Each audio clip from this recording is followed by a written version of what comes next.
국민의당이 창당 이래 가장 큰 위기를 맞고 있습니다.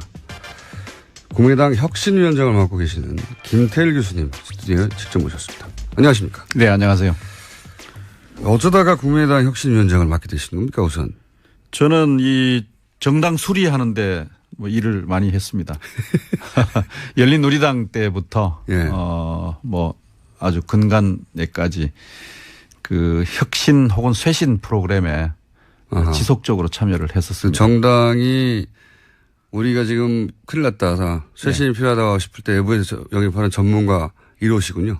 예. 그래서 뭐 이 혁신 프로그램이 어떻게 진행되는지에 대해서는 대충 가늠을 하고 눈에 좀 보이는 게 있죠. 열린우리당 시절부터 해오셨으면 벌써 뭐 한두 번 하신 게 아닌데 이번에 국민의당에 가서 혁신위원장을 맡고 나서 정당이기 때문에 다 비슷한 점도 있지만 국민의당에서만 발견한 혹시 특징이 있습니까?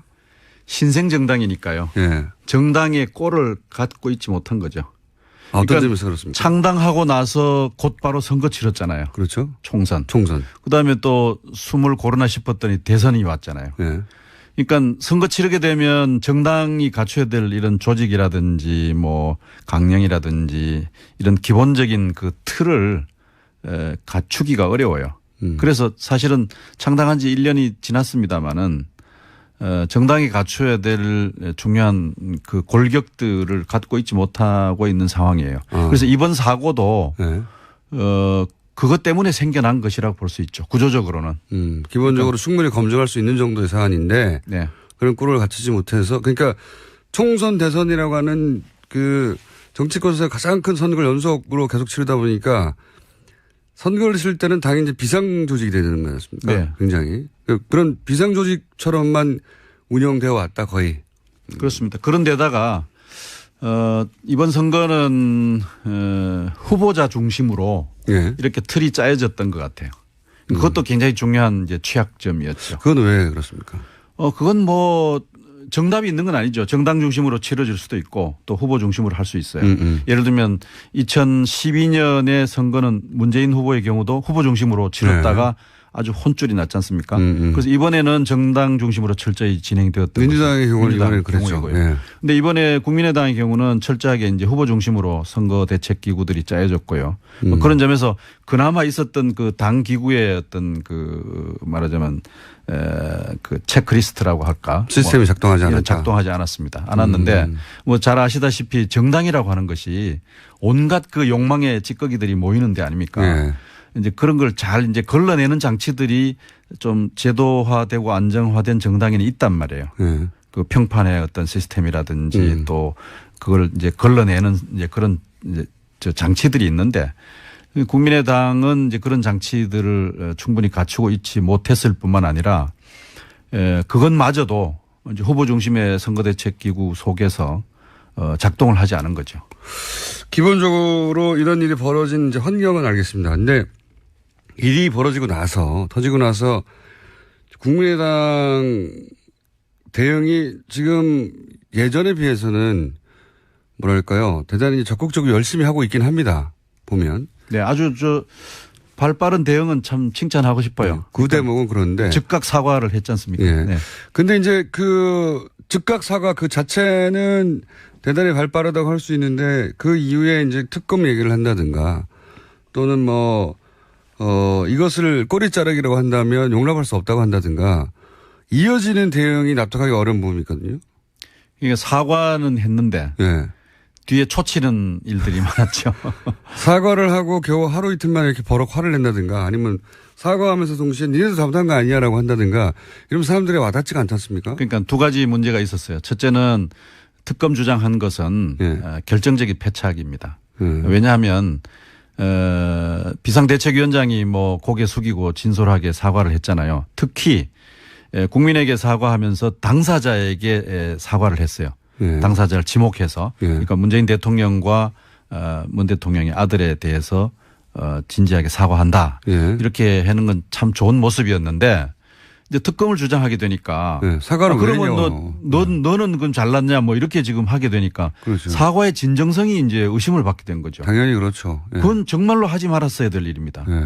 나중에 무슨 이 문제가 다 정리되고 나서 그래도 여전히 의혹이 남아있다. 이 얘기는 할 수는 있다고 봐요. 네, 정당으로서는 할 수 있죠. 그렇죠. 네. 그런데 지금 상황에서 그래 뭐 너는 사과와 동시에. 네. 네. 그러니까 그 진정성이 의심을 받게 되고 또 하나는 이거 여의도 정치에서 나타나는 상투적인 정치적 공방으로 그냥 소용돌이를 만들어 가지고 그렇죠. 뭐 피장파장 이렇게 해서 그러니까요. 끝낼- 명백한 사안도 갑자기 공방전으로 바뀌는. 그래서 이제 물타기 하려는 게 아니냐는 네. 의심을 받게 되었기 때문에 의심이 아니라 물타기 맞지 않습니까? 교수님?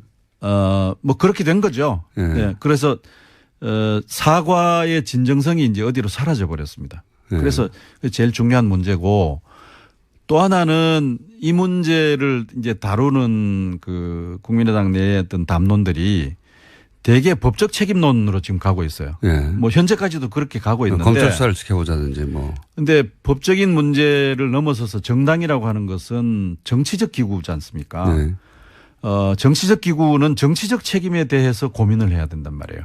그러니까 법적으로 어떤 형사적 책임이 있느냐 없느냐 또 누구에게 얼마나 그 경중이 주어지느냐 하는 네. 문제는 사법기구가 하는 문제고 도의적 책임의 문제는 저 같은 학교 선생이나 또 교회 목사가 하는 일이지 않습니까?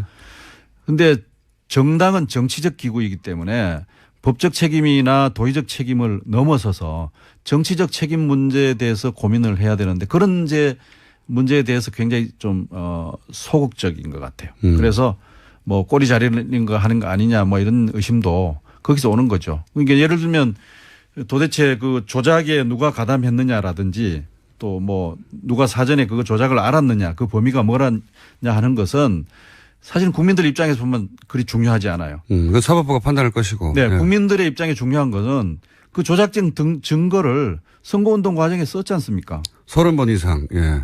그러니까 썼으면은 그거는 국민의당의 책임이에요. 예. 전체 책임이에요. 그리고 궁극적으로는 선거 과정이란 것은 후보가 예. 최고의 책임을 지는 위치에 있죠. 언제나 그렇죠. 예. 그러면 본인이 몰랐어도 책임지고 알았어도 책임지고. 그렇습니다. 그래서 그런 것이 이제 정치적 책임이라는 얘기거든요. 정치적 책임이라는 관점에서 좀 더 적극적인 대응이 있었어야 될 텐데 이틀 3일 지난 시점에서 여전히 그런 것들이 아직 보이질 않아서 지금까지 아쉬운 거죠. 이제 공식적인지 아닌지는 모르겠습니다. 한 언론의 보도에 따르면 영장이 발부되는 정도 그 정도 시점 이제 최초의 법적인 조치가 내려지는 거죠. 그 명백한 조치가 있으면 이제 발표가 있지 않겠느냐. 그러면서 뭐 측근이 누군지는 모르겠습니다만 측근발로 뭐 정면 돌파 그러니까 사과보다는 뭐 사과도 물론 있겠지만 사과보다는 어떻게 조치를 할 것이고 어떻게 대응할 것 앞으로 해 나갈 것이고 뭐 국민의당을 그래서 어떻게 살릴 것인가 이런 데 방침을 지키는 내용이 나오지 않겠냐 이런 보도가 있거든요. 뭐 그렇다고 한다면 우선에 이제 법적인 문제가 좀 정리되는 걸 봐가면서 하겠다고 하는 것은 이해는 갑니다. 이해는. 왜냐하면 뭐 불확실하니까 예. 도대체 어디까지 얘기해야 될지 또 무슨 얘기해놨다가 일이 또 뒤집어지고 더 다른 의혹이 생겨날지 뭐 이런 것들이 이제 걱정일 텐데 저는 최고 지도자는 그런 걱정하면 안 된다고 생각합니다. 우리가 박근혜 대통령한테 계속 추궁했던 게 뭡니까? 국민적 눈높이에서 국민들이 궁금해하는 점에 대해서 왜 빨리 대답하지 않느냐 하는 거지 않습니까? 그래서 법적인 정리가 되기 전에라도 이 문제에 대해서 책임과 또 사과 이런 것들은 하는 것이 옳다고 생각하고요. 물론 이제 그거 이해는 하지만 그다음에 또 하나는 또 할 수 없으니 여러 번 할 수 없으니 한 번에 정리해서 하겠다. 여러 번 해도 좋죠. 그러니까 이것은 제가 책임질 일입니다. 현재 지금 이 문제 때문에 국민의당이 거의 뭐 와해 상태라고 할 정도로 혼란 속에 있지 않습니까? 그러면 자신을 서포트해 주었던 또 자신을 위해서 뛰었던 그런 집단과 세력에 대해서 본인이 장수가 책임을 져야죠. 그래서 이건 내가 책임질 일입니다. 그리고 내가 앞으로 이 문제의 그 정리 과정을 계속 따라가면서 국민들이 궁금하게 생각하는 것에 대해서 다 밝히도록 하겠고 어떻게 하겠다. 이런 계획을 우선 빨리 얘기를 하고 그다음에 사태 추이에 따라서 또 사과할 수도 있는 거죠. 저는 그렇게 생각하고 그다음에 또 하나는 이제 어떤 자세를 가지느냐는 그건 선택의 문제라고 봅니다. 그러니까 적극적으로 나서서 이 기회 이 문제를 수습하고 국민의당이 살 길에 대해서 난 좀 책임 있는 적극적인 행동을 하겠다. 지금 당과는 좀 떨어져 있었는데 네. 오히려 당에 다시 복귀해서 그것도 그렇습니다. 선택일 수 있는 거죠. 그거는 예. 선택의 문제고 오히려 저 개인적으로는 예. 저는 그거 좋은 자세라고 생각합니다. 그렇게 하는 것이. 예. 예. 그래서 이 과정을 통해서 지도력을 보여주게 되면 선거 패배를 오히려 딛고 일어설 수 있는 계기가 될 수 있지 않겠나 하는 생각이에요. 왜냐하면 위기는 찬스니까요. 위기 수습과 그 위기 해결책이라고 하는 것이 리더의 중요한 덕목이지 않습니까? 예. 그래서 전체적으로 이 국민의당이라는 이 세력이 처한 위기에 대해서 뭔가 좀 돌파구와 그건 바람직스러운 돌파구죠. 정략적인 것이 아니라. 적어도 현 지도부는 그걸 못 해내고 있는 건 분명한 것 같아요. 현 지도부가. 능력이 없어요. 왜냐하면 아니 그렇지 않습니까? 너무 잘나신 말씀. 아니 왜냐하면 현재 네. 말씀은 잘 하시는 거예요. 네. 저 박수선 비대위원장이 당이 지금 조직적으로 관련돼 있다면 당 해체하겠다. 예. 강력한 얘기죠. 네. 하실 수 있는 최고 얘기를 하신 건데 그러나 이제 그 이상의 뭔가 힘을 갖고 있어야 되지 않습니까? 리더십이란 것이. 그게 마음에 와닿지가 않아요, 별로. 네, 그런 점들이 이제 현재는 그 아직 확인되지 않은 상황이어서 박주선 비상대책위원장이 현재 이제 이렇게 잘 해 나가고 있지만 안철수 전 대표가 뭔가 적극적으로 나서서 위기 수습, 위기 돌파의 리더십을 보여주기를 바라는 것이 당 주변의 그 소망인 것 같아요. 제가 보기에. 좀 대응이 늦다고 하는 말씀하셨듯이 이해는 가면서도 동시에 대응이 늦다고 생각하는 것이 지난번에 이제 박선수 의원이 연루되었다가 이제 무죄 판결이 난 공급비 이용 사건 같은 경우에는 무슨 법적 어떤 조치를 기다린 건 아니었거든요. 예. 또 바로바로 대응하고 그때는 대표를 사퇴하고 그러니까 법적인 결과가 일부라도 나와야 대응하겠다는 건 항상 그런 건 아니란 말이죠. 그전에는 그랬었는데 지금은 대응이 상당히 느린 걸 보면 어떻게 대응해야 할지를 잘 모르는 것도 있는 것 같습니다. 그런 면도. 예. 내부 사정은 제가 잘 모르겠습니다만은 네. 어쨌든 바람직하다고 생각하시는 건 빨리 해야 하고 그렇습니다. 오히려 본인이 적극적으로 뛰어들어서 해결하는 쪽으로 가야 한다. 근데 이제 안철수 전 대표의 경우는 상당히 모든 일을 이제 신중하게 결정을 하는 스타일인 것 같아요. 예. 그래서 며칠 지켜보자고 하는 입장인 것 같은데 당원들이나 지지자들 혹은 또 국민들의 입장에서 보면 확실하게 지금 확인된 사실들 가지고라도 뭔가 좀 적극적으로 대응을 했으면 좋겠다는 것이 이제 바람인 것 같아요. 그렇죠. 그래서 안철수 응답하라 뭐 이런 얘기들이 여러 곳에서 이렇게 나오고 있지 않나. 더군다나 처음에 해명했듯이 자원봉사자나 일개 당원 수준은 아니지 않습니까, 유민 씨가? 그렇습니다. 최고위원이 어쨌든 여기에 지금 의심을 받고 있지 않습니까? 예. 조작 과정에 관여가 되었는지 의심받고 있고 또 조작된 증거를 어쨌든 이걸 전달하고 예. 소개하고 또 처음 시작했다는 그것은 이제 사실로 확인되고 있으니까 간단한 문제는 아니죠. 더군다나 조작 당사자도 일개 당원은 아니에요. 그렇습니다. 보면은. 그분도 보니까 간부급이라고 말할 수 있어요. 평당원은 아닌 것 같습니다. 그렇죠. 그 지역에서 예비 후보로 나섰었고, 예. 그러면은 그 지역에서는 지역위원장에 준하는 정도의 간부급 인사라고 봐야 되는 거죠. 자원봉사자는 최소한 아니죠. 네. 예. 그런데다가 이제 그 의심받고 있는 두 분이 안철수 전 대표와 이제 가까운 사이라고 하는 점. 이 그러니까요. 점이 이제 많은 사람들에게 더 많은 또 의혹을 갖게 하는데 저는 이것은 도의적인 문제라고 생각하거든요. 예. 정치적 문제는 아닙니다. 왜냐하면 개인적으로 가까운 사이에 있는 사람이 문제를 일으켰으니까 더 책임이 크다. 더 책임 크다 이렇게 하는 것은 도의적으로는 그렇게 말할 수 있지만 그러나 정치적으로 그것 때문에 안철수 전 대표가 더 많은 의심을 받아야 된다든지 더 많은 책임을 져야 된다든지 그런 추궁은 좀 온당하지 못한 거 아닌가 싶어요. 자, 그러면 이런 건 어떻습니까? 저는 이거는 사실 교수님도 그냥 교수님의 개인 의견일 수밖에 없긴 할 것 같긴 합니다만 그 녹취 내용 중에 보면은 시민사회 수석의 딸이 거의 같은 또래이다. 라는 일반인들은 알 수 없는 정보가 있거든요. 예, 전혀. 그럼 언론에 보도된 적도 없고요. 이런 정보들을 이현미 씨가 단지 상상으로 만들어낼 수는 없는 정보 아닙니까? 이런 의구심은 혹시 없으십니까? 이게 누군가의. 그러니까 누군가 뭐 배후에 있는 게 아니냐. 네. 또 뭐 이런 선수가. 부분에 기술자들이 네. 뭐 네. 개입을 한 게 아니냐 이렇게 생각할 수도 있어요. 사실은 뭐 그런 의혹은 있을 수 있다고 봅니다. 네. 그러나 또 한편으로 보면요. 네. 이렇게 어이없는 감히 네. 그러니까 정치를 조금이라도 아는 사람이면 이런 거 하기가 쉽지 않거든요. 네.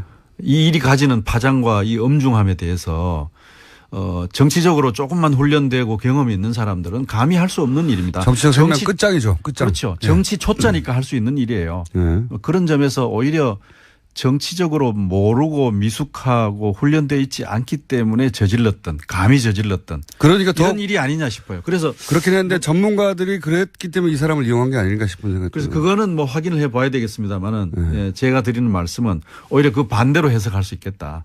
그러니까 정치 전문성이 오히려 없기 때문에 저질렀던 실행한 사람은 그런 전문성이 없지만 이 사람에게 그런 정보를 주고 실행을 유도했거나 지시했거나 혹은 뭐 압박했거나 하는 쪽은 전문가일 수도 있는 그런 생각을 해볼 수 있지 않나. 이제 그거는 앞으로 확인해 나가야 되겠죠. 네. 제가 이제 그 혁신위원장이시니까 이미 이제 여러 가지 인터뷰를 하셨고 여러 말씀하셨기 때문에 제가 가장 궁금한 대목은 이겁니다. 이제 그 제가 이제 국민의당 안에 들어있지는 않기 때문에 근데 국민의당이 최근에 여러 가지 사안에 대해서 대응하는 뭐 추경에 대해서 대응하거나 인사청문회에서 대응하거나 또는 이제 뭐 자유한국당과 보조 일정도 맞춘다든가 그런 선택들을 해오는 걸 보다 보면 그리고 그 선택들이 보는 그 국민의당의 지지율을 지속적으로 떨어뜨리고 있는 거를 보다 보면 국민의당이 과연 지금 민의를 제대로 읽고 있나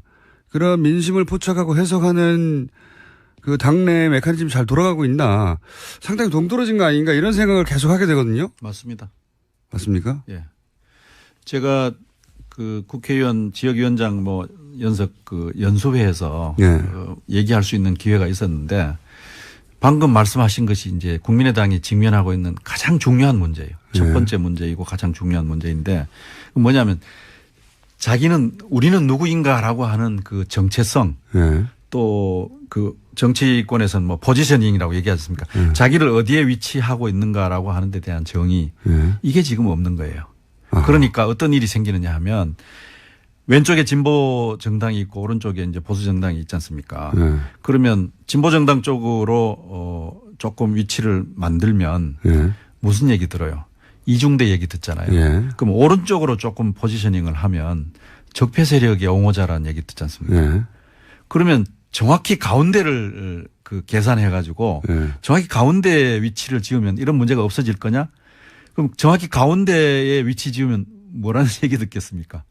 기회주의자라는 얘기 듣지 않습니까? 그러니까 이중대라는 얘기, 적폐 세력의 옹호자라는 얘기, 이것도 저도 아니면 또 기회주의자라는 얘기를 듣게 돼 있어요. 그래서 적어도 이 두 세력의 평면 연장선상에서 뭔 위치를 만들면 위치를 만들 데가 없는 거예요. 그래서 제가 얘기는 두 변을 밑변으로 한 삼각형의 다른 꼭지점을 하나 만들어라. 이것이 국민의당이 현재 해야 될 가장 중요한 이유다. 그래서 저는 그거를 뭐 영어로 얘기해서 죄송합니다만 트라이앵귤레이션 삼각형 만들기. 예. 라고 하는 얘기를 삼각형이 근데 있긴 있습니까? 있습니다. 있긴 있습니까? 있습니다. 그러니까 그런 점을 찾아내는 것이 가장 중요해요. 그런 점을 찾아낼 만한 현재 정당의 상태입니까? 그건 노력하면 되죠. 뭐. 또 제가 그런 걸 하려고 사실은 혁신위원장을 맡았습니다. 그럼 본인들이 포지셔닝을 정확하게 자기들이 왜 써야 되는지 모르고 포지셔닝이 정확하지 않기 때문에 어떤 자세를 사안마다 취해야 될지 몰라서 이러고 있는 그리고 민의로부터 멀어진 것 같다는 말씀이신 거죠? 그렇죠. 예. 그러니까 국민의 그 뜻을 해석해내는 다른 하나의 꼭지점을 못 찾아낸 거죠. 그러니까 사안별로 이거를 어떻게 적용하느냐 하는 문제는 이제 정당에 계신 분들이 해야 될 일입니다만은 적어도 개념적으로 이제 그렇고요. 뭐 그런 점에서 여러 가지 이제 노선들 기존에 뭐 예를 하나 들어봐 주시면 우선 이론적으로만 얘기하면요. 영국의 뭐 저 제3의 길이라고 하는 것도 이제 그런 것이 하나일 거고요. 그 다음에 미국에서 이제 얘기되는 그 공동체 자유주의라고 하는 것도 그것은 이제 보수 중도 개혁 노선이고요. 그 다음에 제3의 길은 이제 진보에서 시작된 진보 중도 개혁 노선이죠. 그 다음에 독일의 경우에는 사회적 시장 경제라고 하는 노선이 또 있습니다. 그것은 이제 기민당이라는 보수 세력이 시작을 했지만 또 3인당이 받아서 그 개념을 이렇게 다듬어 나간 사례들이 있죠. 정치 철학의 수준에서 얘기해야 될 내용인데. 아니 그러니까 일단 철학적 수준에서 이제 이런 개념적 틀을 가지고 매 사안별로 그것을 어떻게 적용할지 하는 문제를 고민해야 되죠. 그런데 그거는 이제 제가 해야 될 일은 아닌 것 같고요. 그러니까요. 예를 들면 글쎄요. 이런 게 뭐 길을 제시해도 그 길을 수행할 수 있을까요? 아니 예를 들면 시간이 있는지 모르겠습니다만은 없습니다. 뭐랄까요. 대단히 적극적으로 열심히 하고 있긴 합니다. 보면. 네. 아주 발빠른 대응은 참 칭찬하고 싶어요. 그 대목은 그런데. 즉각 사과를 했지 않습니까? 네. 근데 이제 그 즉각 사과 그 자체는 대단히 발빠르다고 할 수 있는데 그 이후에 이제 특검 얘기를 한다든가 또는 뭐, 이것을 꼬리 자르기라고 한다면 용납할 수 없다고 한다든가 이어지는 대응이 납득하기 어려운 부분이 있거든요. 그러니까 사과는 했는데 뒤에 초치는 일들이 많았죠. 사과를 하고 겨우 하루 이틀 만에 이렇게 버럭 화를 낸다든가 아니면 사과하면서 동시에 니네도 잘못한 거 아니야라고 한다든가 이러면 사람들이 와닿지가 않지 않습니까? 그러니까 두 가지 문제가 있었어요. 첫째는 특검 주장한 것은 결정적인 패착입니다. 왜냐하면 비상대책위원장이 뭐 고개 숙이고 진솔하게 사과를 했잖아요. 특히 국민에게 사과하면서 당사자에게 사과를 했어요. 당사자를 지목해서. 그러니까 문재인 대통령과 문 대통령의 아들에 대해서 진지하게 사과한다. 이렇게 하는 건 참 좋은 모습이었는데 이제 특검을 주장하게 되니까 사과를 그러면 너는 그건 잘났냐 뭐 이렇게 지금 하게 되니까 그렇죠. 사과의 진정성이 이제 의심을 받게 된 거죠. 당연히 그렇죠. 그건 정말로 하지 말았어야 될 일입니다. 나중에 무슨 이 문제가 다 정리되고 나서 그래도 여전히 의혹이 남아있다. 이 얘기는 할 수는 있다고 봐요. 정당으로서는 할 수 있죠. 그렇죠. 그런데 지금 상황에서 그래 뭐 너는 사과와 동시에.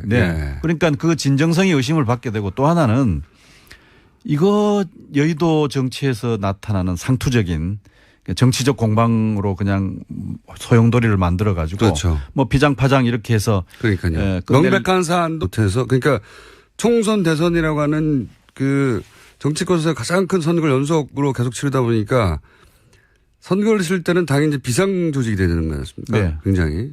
그런 비상조직처럼만 운영되어 왔다 거의. 그렇습니다. 그런데다가 이번 선거는 후보자 중심으로 이렇게 틀이 짜여졌던 것 같아요. 그것도 굉장히 중요한 이제 취약점이었죠. 그건 왜 그렇습니까? 그건 뭐 정답이 있는 건 아니죠. 정당 중심으로 치러질 수도 있고 또 후보 중심으로 할 수 있어요.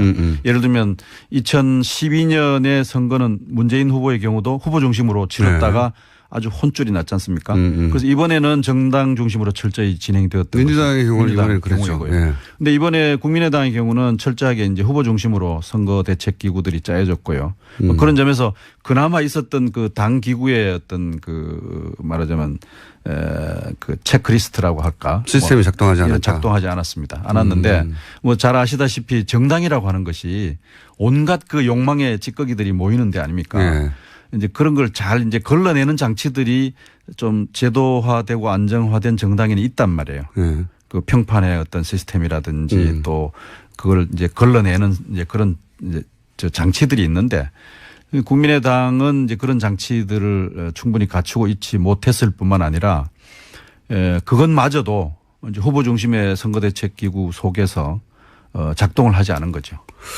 기본적으로 이런 일이 벌어진 이제 환경은 알겠습니다. 근데 일이 벌어지고 나서 터지고 나서 국민의당 대응이 지금 예전에 비해서는 국민의당이 창당일에 가장 큰 위기를 맞고 있습니다. 국민의당 혁신위원장을 맡고 계시는 김태일 교수님 스튜디오에 직접 모셨습니다. 안녕하십니까? 네, 안녕하세요. 어쩌다가 국민의당 혁신위원장을 맡게 되신 겁니까 우선? 저는 이 정당 수리하는데 뭐 일을 많이 했습니다. 열린우리당 때부터 예. 뭐 아주 근간에까지 그 혁신 혹은 쇄신 프로그램에 아하. 지속적으로 참여를 그 했었습니다. 정당이 우리가 지금 큰일 났다. 쇄신이 필요하다고 싶을 때 외부에서 영입하는 전문가 1호시군요. 예. 그래서 뭐 이 혁신 프로그램이 어떻게 진행되는지에 대해서는 대충 가늠을 하고 눈에 좀 보이는 게 있죠. 열린우리당 시절부터 해오셨으면 벌써 뭐 한두 번 하신 게 아닌데 이번에 국민당에 가서 혁신위원장을 맡고 나서 정당이기 때문에 다 비슷한 점도 있지만 국민의당에서만 발견한 혹시 특징이 있습니까? 신생 정당이니까요. 예. 정당의 꼴을 갖고 있지 못한 거죠.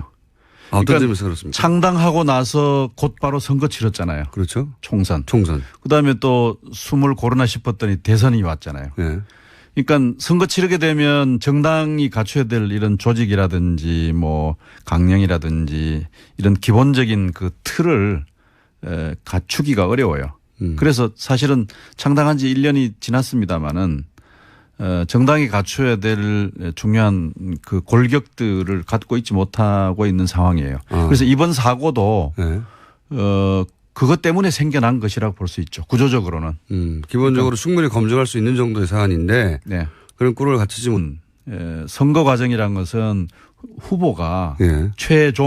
최고의 책임을 지는 위치에 있죠. 언제나 그렇죠. 예. 그러면 본인이 몰랐어도 책임지고 알았어도 책임지고. 그렇습니다. 그래서 그런 것이 이제 정치적 책임이라는 얘기거든요. 정치적 책임이라는 관점에서 좀 더 적극적인 대응이 있었어야 될 텐데 이틀 3일 지난 시점에서 여전히 그런 것들이 아직 보이질 않아서 지금까지 이제 공식적인지 아닌지는 모르겠습니다. 한 언론의 보도에 따르면 영장이 발부되는 정도 그 정도 시점 이제 최초의 법적인 조치가 내려지는 거죠. 그 명백한 조치가 있으면 이제 발표가 있지 않겠느냐. 그러면서 뭐 측근이 누군지는 모르겠습니다만 측근발로 뭐 정면 돌파, 그러니까 사과보다는 뭐 사과도 물론 있겠지만 사과보다는 어떻게 조치를 할 것이고 어떻게 대응할 것, 앞으로 해 나갈 것이고 뭐 국민의당을 그래서 어떻게 살릴 것인가 이런 데 방침을 지키는 내용이 나오지 않겠냐 이런 보도가 있거든요. 뭐 그렇다고 한다면 우선에 이제 법적인 문제가 좀 정리되는 걸 봐가면서 하겠다고 하는 것은 이해는 갑니다. 왜냐하면 뭐 불확실하니까 도대체 어디까지 얘기해야 될지 또 무슨 얘기해놨다가 일이 또 뒤집어지고 더 다른 의혹이 생겨날지 뭐 이런 것들이 이제 걱정일 텐데 저는 최고 지도자는 그런 걱정하면 안 된다고 생각합니다. 우리가 박근혜 대통령한테 계속 추궁했던 게 뭡니까? 국민적 눈높이에서 국민들이 궁금해하는 점에 대해서 왜 빨리 대답하지 않느냐 하는 거지 않습니까? 그래서 법적인 정리가 되기 전에라도 이 문제에 대해서 책임과 또 사과 이런 것들은 하는 것이 또 갑자기 공방전으로 바뀌는. 그래서 이제 물타기 하려는 게 아니냐는 의심을 받게 되었기 때문에 의심이 아니라 물타기 맞지 않습니까? 교수님? 뭐 그렇게 된 거죠. 네. 그래서 사과의 진정성이 이제 어디로 사라져 버렸습니다. 그래서 제일 중요한 문제고 또 하나는 이 문제를 이제 다루는 그 국민의당 내의 어떤 담론들이 대개 법적 책임론으로 지금 가고 있어요. 뭐 현재까지도 그렇게 가고 있는데. 검찰 수사를 지켜보자든지 뭐. 근데 법적인 문제를 넘어서서 정당이라고 하는 것은 정치적 기구지 않습니까? 정치적 기구는 정치적 책임에 대해서 고민을 해야 된단 말이에요. 그러니까 법적으로 어떤 형사적 책임이 있느냐 없느냐 또 누구에게 얼마나 그 경중이 주어지느냐 하는 문제는 사법기구가 하는 문제고 도의적 책임의 문제는 저 같은 학교 선생이나 또 교회 목사가 하는 일이지 않습니까? 그런데 정당은 정치적 기구이기 때문에 법적 책임이나 도의적 책임을 넘어서서 정치적 책임 문제에 대해서 고민을 해야 되는데 그런 이제 문제에 대해서 굉장히 좀 소극적인 것 같아요. 그래서 뭐 꼬리 자르는 거 하는 거 아니냐 뭐 이런 의심도 거기서 오는 거죠. 그러니까 예를 들면 도대체 그 조작에 누가 가담했느냐라든지 또 뭐 누가 사전에 그거 조작을 알았느냐 그 범위가 뭐라냐 하는 것은 사실 국민들 입장에서 보면 그리 중요하지 않아요. 그 사법부가 판단할 것이고. 네. 국민들의 입장에 중요한 것은 그 조작적 증거를 선거운동 과정에 썼지 않습니까? 30번 이상. 그러니까 썼으면은 그거는 국민의당의 책임이에요. 예. 전체 책임이에요. 그리고 궁극적으로는